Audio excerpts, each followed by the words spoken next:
What's up, everybody on YouTube? I'm ONH. Welcome to another Christmas special of What's It Worth, where I'm going to be reviewing one of my top favorite movies I love watching every Christmas, Die Hard.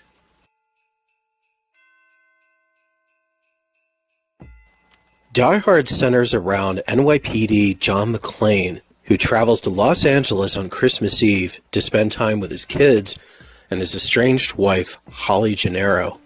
But when terrorists, led by mastermind Hans Gruber, seizes control of the Nakatomi building and holds hostages, McClane slips away unnoticed. Cut off by all means, McClane must use his wits and stealth to evade Gruber's henchmen, get word out to the police, and free the hostages before Gruber discovers his wife and carries out an even more deadly scheme. Now, this stupid conversation has been going on for so long, and Die Hard has always been caught in the argument whether or not this is a Christmas movie. And you know what? I'm going to say this in full confidence. Die Hard is a Christmas movie, okay? If you see a Christmas tree, Christmas decorations and tinsel, it's set on Christmas Eve, they say Merry Christmas all the time, playing and singing Christmas music, yes, it is a Christmas movie. It's just a different kind of a Christmas movie. This is a man's Christmas movie, okay? Christmas movies of that time, they were either chick flicks, dramedies, or kids movies. Die Hard branched itself away and became like its own Christmas genre. It's a Christmas action film for men, okay? So, yes, Die Hard is a Christmas movie. Get over yourself. The coolest thing about Die Hard is this is from the director of Predator.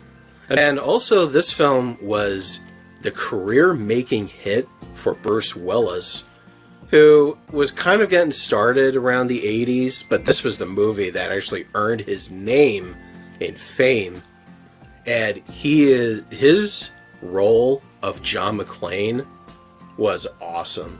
This is why everybody revolves around John McClane, because he is a good guy with a lot of flaws, especially when he shows his dickhead side when it comes to arguing with Holly, and how sometimes he shows he's immature, and how everything has to be his way, and he should have been more supportive. And it also shows that McClane, when he realizes what he did, he kind of just like hits himself in the head. He's aware of his flaws. It's just they tend to overcome him sometimes.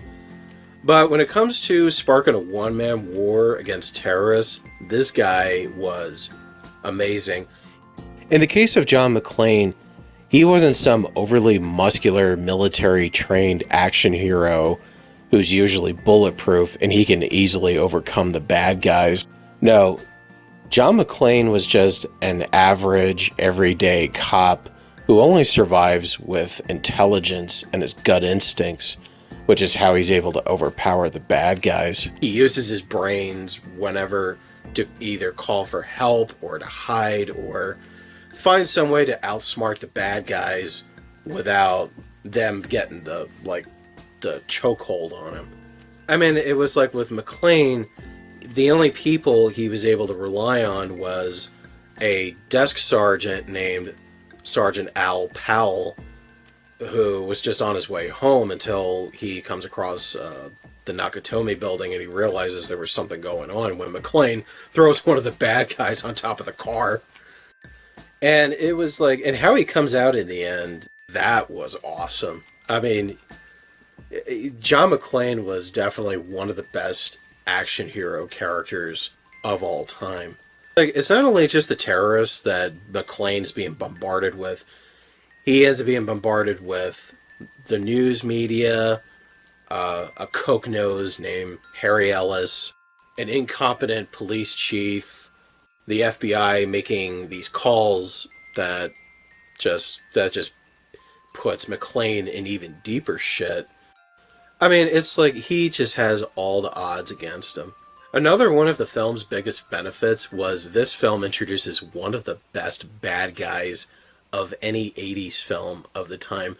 and that was Hans Gruber, played by Alan Rickman, who's well known for Professor Snape in the Harry Potter series and the Sheriff of Nottingham in the Kevin Costner film Robin Hood, Prince of Thieves.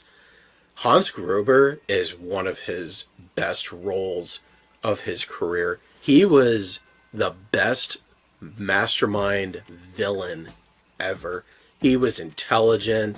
He knew how to cut off everybody in every way, like communications wise, building wise. I mean, it's like this guy thought of everything, except for one when McClane slips away. And it was like, this guy, he tries to overpower McClane on an intellectual level. And it was like the psychological showdown between McClane and Gruber was just dynamic. Well, I also love the character Argom, the limo driver. He's funny as hell. I love him in that. Come on, you divorced? You separated? She beat you up? Of course, there's always the one character. There's two asshole characters nobody can stand, which that would be Dick Thornburg, played by William Atherton, also known in the Ghostbusters movies. Now, with the news reporter Dick Thornburg, he is one of those multimedia parasites who just has to pry his nose where it doesn't belong.